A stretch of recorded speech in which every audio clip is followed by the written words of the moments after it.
Hello and welcome to the Arab Digest podcast. My guest today is the defense and security analyst and Gulf expert, Andreas Krieg. Andreas, good to have you back on the podcast. Thanks for having me, Bill. I want to start, first of all, just with a quick question about Trump's latest tactic after threatening to destroy Iranian civilization if they did not open up the Strait of Hormuz. Now he's blocking the Strait of Hormuz. What do you make of that? I'm no longer shocked, to be honest. If you think what has been happening for the last 6 weeks, the announcements, the walkbacks, the doubling down, he kind of contradicts himself 3, 4 times a day. And then at the same time, the idea of thinking about blockading Iran to stop their blockade ultimately leads to a prolonged blockade of the Straits of Hormuz, which is seems to be the ultimate goal right now. Is really opening up the Straits of Hormuz. So it seems counterintuitive in many ways, and then it begs the question to what extent that can actually succeed. And first of all, succeeding in getting the Iranians to make the concessions at the negotiation table, highly questionable, and then obviously it's self-defeating if it comes to opening up the Straits of Hormuz. So I think he's run out of options. He's with the back against the wall. That's probably a desperate act of last resort at a time when he understands that he doesn't have anything in his toolbox anymore. There are no military levers that he can pull. He's certainly been advised, I would suggest, by his military that there isn't a good military option, that escalation is not possible. Landing troops on the islands or on the shores of Iran would be major escalation, and frankly, there's not enough bandwidth and capacity in the region right now to do it. So that's probably the last best option, as it were, when really he doesn't have any options. And I think for the Iranians, it all comes back to the same point. It's an asymmetric standoff where the Iranians have a much lower, much higher threshold of pain vis-a-vis the US, where the Americans need to, especially Trump in particular, has to compete with an enemy who will ultimately sustain a much more pressure for much longer. So it's not really a good tactic, and it's certainly nothing that will, I think, change or sway the negotiations in terms of where they're going, because very difficult to enforce. And I think the first test of a blockade, because at the moment, I think this blockade exists mostly on paper and on social media. The first test will really be when a Chinese tanker coming from an Iranian port, trying to go through the blockade, and then it will be down to the U.S. Navy to make a decision of whether they will fire, whether they will board the vessel, and what kind of options do they really have if the Chinese vessel just continues straight, as the Chinese have suggested. They're being very defined, and they're saying we're doing what we need to do. This is part of our sovereign interest. And also the Chinese, if there's one thing the Chinese can't compromise on, it's their flow of resources, oil, energy into their country. They're not going to compromise on this. So what will the US do really? And is that might be a completely new level of escalation that we're seeing. So I think if I was Iran right now, I'd probably sit this one out and see where things are going. Okay. Now, I want to then ask you about the extent to which the security of the Gulf states has been compromised by this war with Iran. Of course, the Gulf states were not consulted before it was launched. They are really on the front lines. How damaging has this been to their security? Fundamentally, I think this will change everything. This is a traumatic experience for every single Gulf state. Maybe less so for the Omanis, but for all the five Gulf states, this is a traumatic experience. Traumatic in multiple ways, not just because they're on the receiving end of an unprecedented, prolonged attack from the air, from ballistic missiles and drones, but also the fact that they feel that they've done so much for the United States in terms of putting money into the U.S. economy, trying to sway the Trump administration, individuals in the Trump administration, Trump himself. They put on a massive show a year ago when Trump was coming to the Gulf, and they thought they had him, and that he's a transactional guy that you can rely upon. And it turns out it's the exact opposite. He's unreliable. He doesn't keep his side of the bargain. And for the most part, there is a sentiment that is really trickling down now, setting in, is the feeling of abandonment by the United States and not having any good alternative options. It's not like saying, okay, we're pulling out because we can't trust the US anymore. ultimately there is an alternative. Equally, the Gulf states have been abandoned by the Chinese, they've been abandoned by the Russians, far worse by the Russians because, as it turns out, the Russians have been sharing intelligence with Iran to attack the Gulf states. Similar allegations have been made against the Chinese, who see the Iranians as a sort of bulwark against this in this multipolar order, vis-a-vis the United States and the Gulf states as an extension of that. So I think there are so many different levels of escalation, all of them coming together in the Gulf. The Gulf, in many ways, has become anyway a front line in this sort of east-west and north-south divide that we see globally. And so all of these kind of fault lines coming together and all of that being escalated right now, exactly right there at this spot in the Gulf states are playing balls in many ways of great power interest, and they now have to reckon with with the reality of a failed security framework or failing security framework that was too US centric, and then having to see what they can do to get away from it, because disentanglement as it stands right now from the US is not possible in the short term. The entire systems, command and control structures, intelligence sharing and whatnot is built around the US. So I see the Gulf states will double down on this, while at the same time trying to, and they have no other choice, to diversify away. And we're seeing that with Ukraine, we're seeing that reaching out to the European countries and potentially reaching out to China and Russia as well to become more autonomous, more sovereign when it comes to defending themselves. Yeah, that's the direction they need to go in. And as you say, that sense of abandonment that they are feeling, very much the case. But I look at the situation and think that it's the GCC. They need a unified approach for security. Do you see that happening? Because, these guys cannot get along on a whole range of things. No, you're right, and that remains a big problem. There aren't any. I can't. They probably agree on one thing right now: is that the status quo is unsustainable. The Straits of Hormuz can't remain closed, and while they're divesting away and trying to find alternative modes of transport away from the Strait of Hormuz, none of this will help them in the short term. I think we will see in mid to long term more pipelines being built and more alternative routes being created that will bypass the Strait of Hormuz. But for the time being, they don't have any option.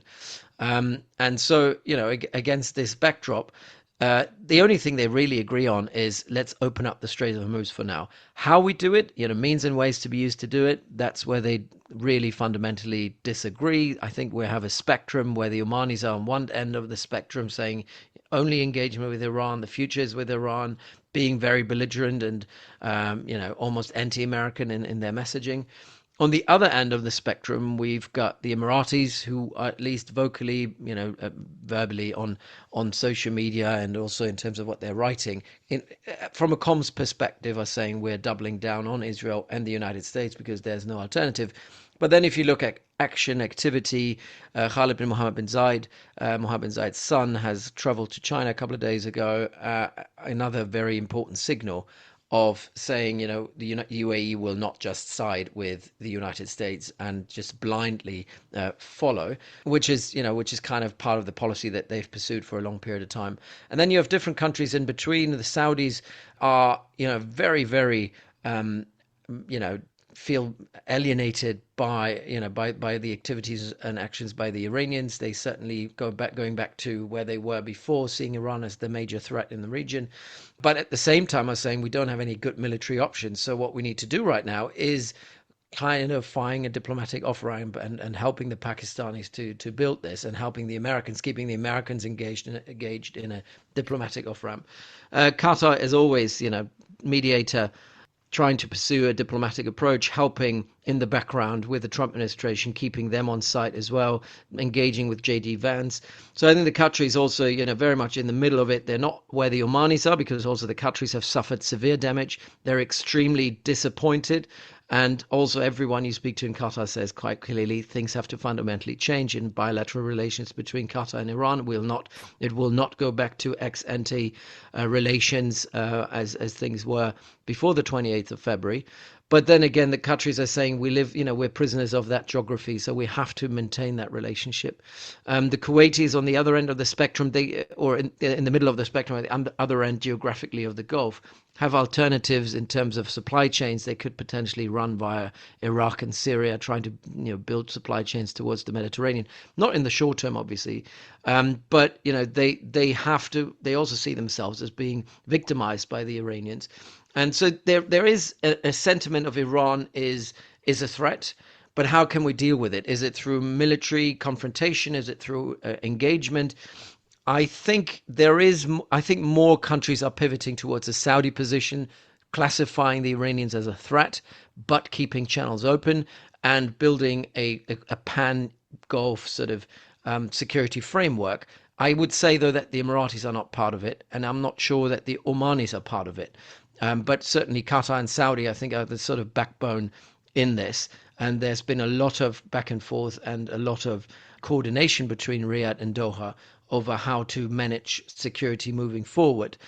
But, we've talked about it on a previous podcast. The rift between Saudi and the UAE is still there and it's not going anywhere. And I think we're seeing some of it already coming out in the open over Pakistan, where the Emiratis are really breaking with Pakistan, being heavily disappointed by not being included in these negotiations, pulling out money and swaps from the central bank, and then the Saudis and the Qataris are doubling down, saying we'll have your back, Pakistan. We'll help you in this.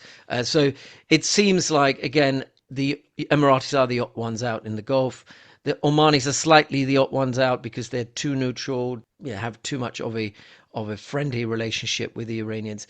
But ultimately, I think if it comes to the remaining four states, Bahrain, Saudi, Qatar, and Kuwait, they're probably going to build a framework that is more Saudi centric. Okay. So the Saudis well, as you say, the competition between the UAE and the Saudis accentuated by this situation. The last time we had you on the podcast, Andreas, you spoke about Netanyahu's strategy. We talked about Trump having no strategy whatsoever, but his strategy, and you call that a strategy of chaos. I look at what he's doing right now in Lebanon, the ongoing settler terrorism in East Jerusalem and the West Bank, the continuing genocide in Gaza, the Iran war, and I wonder, how is Benjamin Netanyahu's strategy of chaos looking to you? I think he's the most predictable of all these players right now. From a golf perspective, you've got three madmen or three mad countries. You've got the Iranians, you've got the Israelis, and you've got the US. All of them are fairly unpredictable, certainly unhinged in many ways. But I think the most predictable of the three is probably Netanyahu because he's been very much pursuing the same strategy, the same narrative for 3 decades.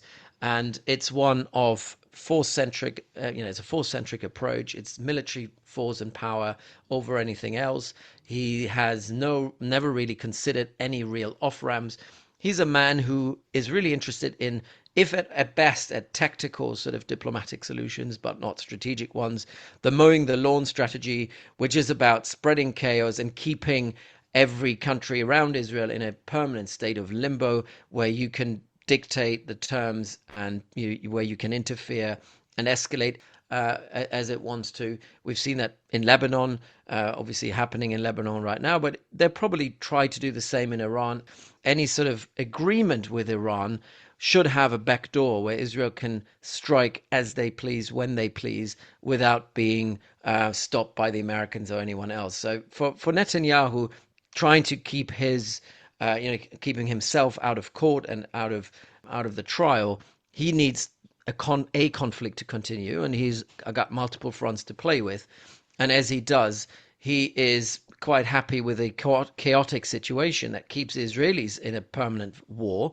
And I think there is now a realization, finally, in Israel as well, that this madness that we've seen triggering this genocidal war in Gaza, that this madness is now spreading to Lebanon, has been spreading to Syria, spreading to Iran, potentially to Yemen and Iraq, that there aren't any red lines anymore for Israel to continue permanent war. And there's also been a realization among more and more Israelis that Netanyahu isn't actually a very good leader in wartime because he doesn't end conflicts. He just stops them, he pauses them, but he actually doesn't, he's not able to actually achieve strategic outcomes and settlements. permanent conflict is hitting, is having taking a big toll on Israel's economy, on Israeli society, on polarization, on emigration and immigration. So Israel can't sustain this, and the IDF has said it time and again. They can't sustain these multi-front wars for an indefinite period of time. And I think Netanyahu has really reached the end of that, and so he has to engineer a crisis again to say, listen, I wanted to get out, but for this reason, there's another actor that is trying to eradicate us from the map, so we need to go and fight. Very much in many ways, this is a continuation of the chaos strategy. Yeah, and a strategy that, as you've suggested previously, is leading only one way, which is the ultimately the defeat of Israel, I suppose, down the road. And I'm thinking about too the ceasefires. Every time Netanyahu agrees to a ceasefire, he almost immediately violates it before the ink's even been dried. It's just another tactic he uses. You're listening to the Arab Digest podcast with me, William Law, and the security and defense analyst Andreas Krieg. For more on what Arab Digest has to offer, head to our website, arabdigest.org, where you can find details on how to subscribe to our reader-supported daily newsletter. Sign up and you will receive the first 2 months for free. That's arabdigest.org. Let's talk about the Strait of Hormuz as a powerful economic weapon. What a kind of hard power the Iranians are using, and one that's impacting the entire world. And it's up against, or was up against until the ceasefire began, this massive firepower of the U.S. and Israel. So are we beginning to see the limits of kinetic warfare? Can overwhelming military might be neutralized?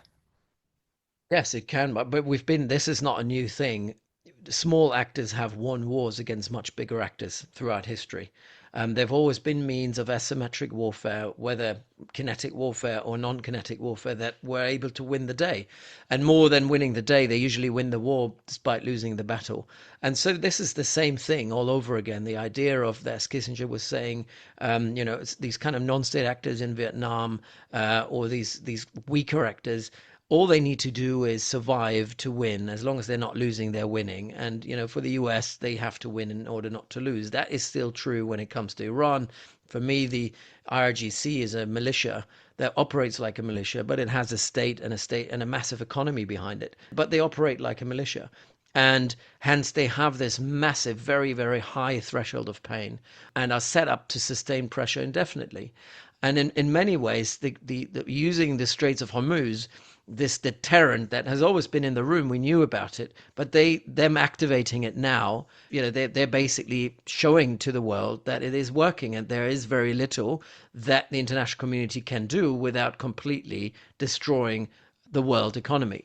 And so in many ways, I think the strategic lever that the Iranians were accused of pursuing, which is building a nuclear weapon as an ultimate deterrent, might no longer be necessary if you have the Straits of Hormuz, if you're able to hold the world economy for ransom.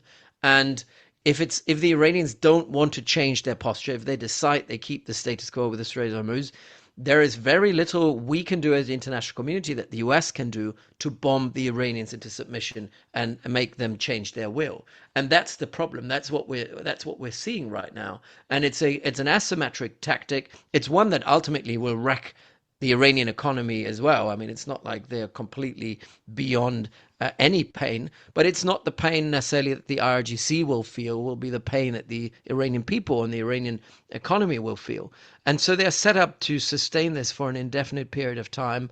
And hence why I said early on that Trump has run out of good options to change the sort of balance of deterrence. So he dug himself a very deep hole. He's very deeply into this quagmire.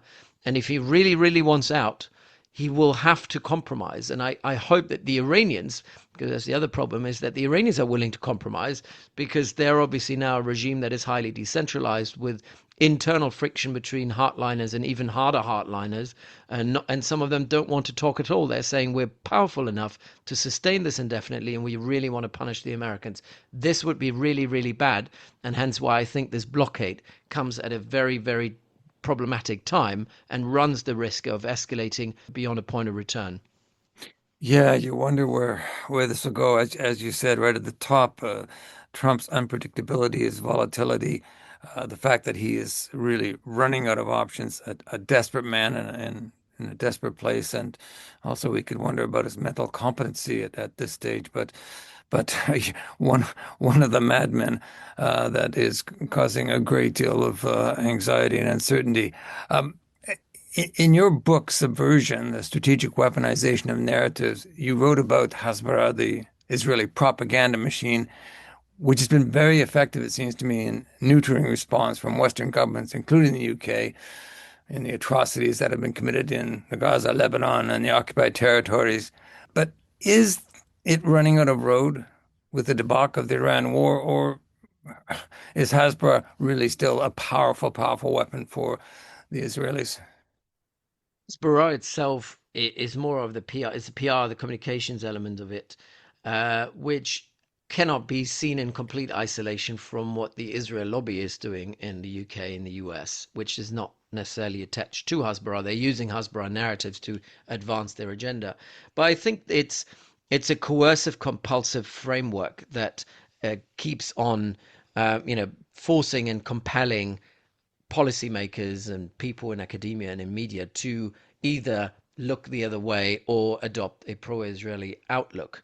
That sort of pressure in the United States is waning. Or I should say, the pressure is actually, they're doubling down on the pressure, but the effect that the pressure is having, that effect is waning. That's certainly something we can observe. We certainly see this on the far right within the America First MAGA camp, where people have now solidly turned against Israel, who now call out Israel as the main instigator of this war, a failed war. And it's probably, I would say, the worst American strategic disaster since Vietnam. Some people say it's even worse than Vietnam in many ways because it's come with so much warning. There were so many better alternatives out there. It came in complete isolation from a grand strategic vision because, after all, Vietnam fit the overall grand strategic vision of the time. But this war doesn't fit the grand strategic vision. It doesn't fit the presidential ideological vision. It doesn't fit the MAGA vision. It doesn't fit any military vision. So it is a very, very, it's probably one of the worst strategic disasters in US history. And it's been coming because, not because of internal fighting in the U.S. administration, but because of pressure from Netanyahu and the Israel lobby, in particular on Trump and the people around Trump, and that is something that Americans will not forget. And we're seeing a major pivot away also from young liberals, but also young Jews. We've seen some of even more pro-Israeli outlets and pro-Israeli pundits turning on Israel in this one, saying this was a strategic disaster. They don't necessarily turn on Israel or full out, but they're certainly turning on Netanyahu, which is already showing where the wind is blowing. In many ways, people are so fed up with Netanyahu, and Israelis are fed up with Netanyahu. And I think Hasbara now finds it very, very difficult. Also because Hasbara is no longer hasn't for the last 3 years hasn't been a neutral pro-Israeli talking point machine. It's been a machine that's been pro-Netanyahu. So the more you associate yourself with Netanyahu, the more vulnerable you become. And we will see now in the midterm elections affiliation with AIPAC being a not a badge of honor, but it's actually it's going to be the cause for you to potentially lose your seat. So you want to dissociate yourself from AIPAC and the Israel lobby. That is a completely new trend, and we still have obviously a lot of the older generation people who are traditionally ideologically more pro-Israel still in power, but they won't be in power in 5 to 10 years' time, at which point the people who have now seen and witnessed what's been going on in Gaza and in Lebanon and in Iran, and these people will turn on Israel, and they have already turned on Israel, and they will be the ones determining who will be in power. So I think across the West, certainly in the United States, but also in the UK, it's become people have finally come out calling out Israel over Lebanon, calling out Israel over Iran, calling out their war crimes, because the what we call the Overton window, the window of what you're allowed to say, what you can get away with saying, which we has opened so much that things that we were unable to say over Gaza, despite the fact that it was truthful, facts based, these things now we can say about Israel because of what Israel has done, because you can no longer deny what Israel is doing. And so that it will change fundamentally. And I think that's the greatest strategic defeat for Israel. The problem for Israel isn't necessarily that they're unable to translate tactical developments and tactical objectives into strategic ones in Iran, because there's certainly Iran is also a disaster for Israel. The biggest strategic disaster is, though, that Israel has lost all its networks, all its alliances, all its support. The only people who still support Israel are people who are being coerced or compelled into following Israel. And that's a very, very bad situation, because if you cannot build consensus anymore, you've basically effectively lost civil society, and you've lost those people who vote in liberal elections in democracies in the West. And that is the most strategic defeat of Netanyahu. That's the loss of goodwill and really the whole idea that the victimization of the Jews in the Second World War and beyond that was a very powerful um, card to play, if I can put it that way, that goodwill is evaporating. But do you Mm. think here in the UK we're seeing that, Andreas, this government, which was so supportive of Israel in the Gaza conflict, is that happening here too? That this government is beginning to turn away? Look, it's they're not becoming critical of Israel, but they have said things that are far more critical now than things that we've seen 2.5 years ago. What we see is silence on a lot of issues, which isn't great. This is not where we want to be, and there is a massive disconnect between what the people in the UK see and feel and think, and what policymakers feel say and how they act. There is a massive disconnect, but I think it's now so overwhelming that there isn't a single, pundit, analyst, if you look at intelligence people, people in the military, people who traditionally have sided with the IDF and Israel, who've, been very understanding of the Israeli campaign in Gaza, are now saying this has gone too far. What they're doing in Lebanon is going too far. What they've done in Iran has gone too far, because ultimately it's not about values, it's about interests. And I think a lot of people who are in charge of managing, designing, orchestrating strategy and policy to defend national interests for the UK are now realizing that what Israel is doing in the region is fundamentally undermining UK national interests, certainly with the Straits of Hormuz, but certainly also Israeli attacks on civilian infrastructure in Iran and petrochemical infrastructure, as well as energy infrastructure. All of that will have ramifications for energy prices here in the UK. And if the one thing, the one consensual thing in the UK is prosperity and the decline of prosperity, then Israel is now a major, a force multiplier of that. They are helping Britain becoming less and less prosperous. And so a lot of people have to call them out, because it's about interest. It's not no longer about values. It's not that it makes any difference, because Netanyahu couldn't care less what British people have to say. And, they've been the ones, if you look at their minister of Chigley, who's diaspora affairs, I think. The way that he's been framing Britain and the British people, I mean, it's been very, very belligerent, attacking the UK. And so it becomes very difficult now, even for the Reform Party, to stand by Trump, stand by Israel, and support this war. They initially tried to do it and then realized they had to kind of take a step back, because this was something that's going to hurt them at the ballot box. Yeah. Just finally, I wanted to reflect a little bit, Andreas, on JD Vance's not very good week. He went off to Islamabad, charged by Trump to get a ceasefire deal moved forward.